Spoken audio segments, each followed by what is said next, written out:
Alors, quand notre corps s'oppose à notre religion, c'est-à-dire en tant qu'être humain, je me réveille un bon matin et puis j'ai de l'attirance, j'ai des désirs sexuels, alors que par rapport à ma religion, c'est interdit d'avoir des relations intimes avant le mariage.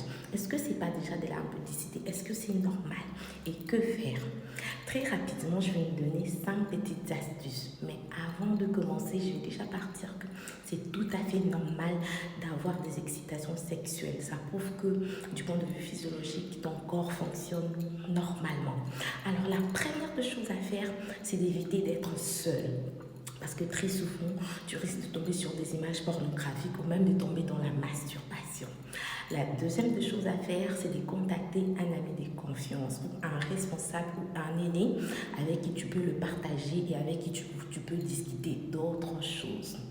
La troisième chose à faire, c'est d'éviter d'être avec la personne qui vous attire sexuellement. Ça peut être votre fiancé, votre copain.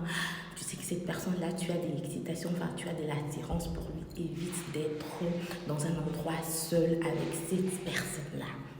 La quatrième chose à faire, c'est de sortir. Tu peux sortir, aller courir ou lire un livre ou parler avec deux gens justement pour t'échanger un peu d'idées sur ça.